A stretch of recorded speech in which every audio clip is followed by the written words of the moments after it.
ప్రశాంతమైన ఉదయం. చిన్నరాజు కిటికీ దగ్గర కూర్చుని పాఠశాలలో తన కోసం ఎదురుచూస్తున్న సవాళ్లను తెలుసుకోకుండా అందమైన పక్షిని గీస్తున్నాడు. అతను పొడవైన పాఠశాల కారిడార్లో నడుస్తున్నప్పుడు రాజు తన డ్రాయింగ్ పుస్తకాన్ని గట్టిగా పట్టుకున్నాడు. తన ఫలితాలు తనను మళ్లీ నిరాశపరచకూడదని ఆశించాడు. ధ్వనించే తరగతి గది లోపల ఉపాధ్యాయురాలు పేర్లు పిలవడం ప్రారంభించింది. ఆమె కఠినమైన స్వరం గది అంతటా హెచ్చరిక గంటలా ప్రతిధ్వనిస్తుంది. రాజు తన రిపోర్ట్ కార్డును అందుకున్నప్పుడు అతని గుండె మునిగిపోయింది. అతని డ్రాయింగ్ సబ్జెక్టు తప్ప పేజీ ఎర్రటి గుర్తులతో నిండిపోయింది. అతని క్లాస్మేట్స్ అతని ఫలితాలను గమనించిన క్షణం గది నవ్వులతో నిండిపోయింది. రాజు ఆత్మవిశ్వాసం తక్షణమే కుంగిపోయింది. అతని గురువు అతన్ని తీవ్రంగా తిట్టాడు. ప్రతిభ మాత్రమే సరిపోదని, చదువు కూడా అంతే ముఖ్యమని గుర్తుచేశాడు. భోజన సమయంలో రాజు పూర్తిగా ఒంటరిగా కూర్చుని అందరి నవ్వులను తన తలలో తిరిగి ఆడుకున్నాడు. ఎప్పుడూ లేనంత చిన్నవాడిగా భావించాడు. అప్పుడే అతను తనకు తానుగా ఒక వాగ్దానం చేసుకున్నాడు. ఎంత కష్టంగా ఉన్నా అతను చదువుకొని అందరినీ తప్పుగా నిరూపిస్తానని. ఆ సాయంత్రం ఇంట్లో అతను దృఢనిశ్చయంతో తన పుస్తకాలను తెరిచాడు. కాని అతను ఒక్క లైన్ కూడా సరిగ్గా చదవలేడని గ్రహించాడు. ప్రాథమిక అంశాలను అర్థం చేసుకోలేనప్పుడు అతను తన పరీక్షలలో ఎలా ఉత్తీర్ణత ధైర్యం కూడగట్టుకుని అతను సహాయం కోసం తన క్లాస్మేట్స్ దగ్గరికి వెళ్లాడు. కాని వారు మళ్లీ అతన్ని ఎగతాళి చేశారు. అతన్ని నెమ్మదిగా మరియు పనికిరానివాడిగా పిలిచారు. అతను తన టీచర్ని సహాయం అడిగినప్పుడు కూడా ఆమె ఒక్కసారి మాత్రమే వివరించి వెళ్ళిపోయింది. అతన్ని గందరగోళానికి గురిచేసింది మరియు నిరాశపరిచింది.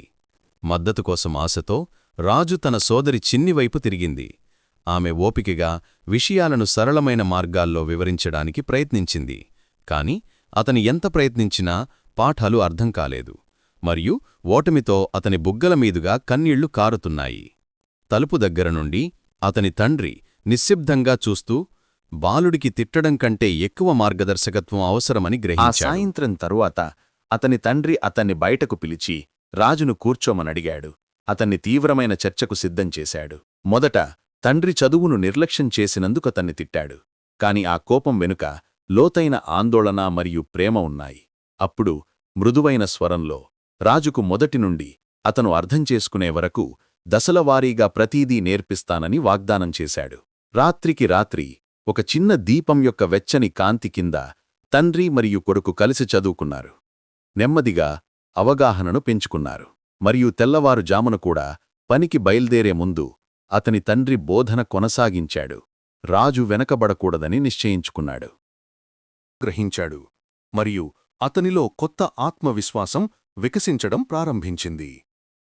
అతను మొత్తాలను సాధన చేయడం, నోట్స్ రాయడం మరియు పాఠాలను సవరించడం ద్వారా రోజులు వారాలుగా మారాయి.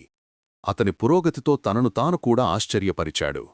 చివరకు పరీక్షా రోజు వచ్చింది మరియు రాజు భయం మరియు కష్టపడి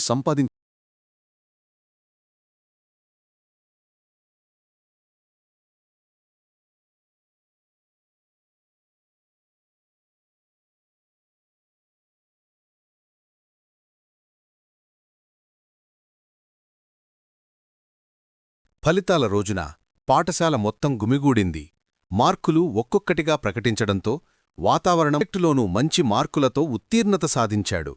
ఒకప్పుడు అతన్ని ఆట పట్టించిన క్లాస్మేట్స్ కూడా క్షమాపణలు చెప్పి అతను చేసిన కృషిని మెచ్చుకుంటూ ముందుకు వచ్చారు. చివరకు రాజు డ్రాయింగ్ తన సహజ బహుమతి అయినప్పటికీ విద్య కూడా తన భవిష్యత్తుకు అంతే ముఖ్యమైనదని అర్థం చేసుకున్నాడు. ఆ రోజు నుండి అతను గతంలో కంటే కష్టపడి చదివాడు మరియు గర్వం మరియు దృఢసంకల్పంతో అతను తన తరగతిలో అగ్రశ్రేణి విద్యార్థిగా ఎదిగాడు.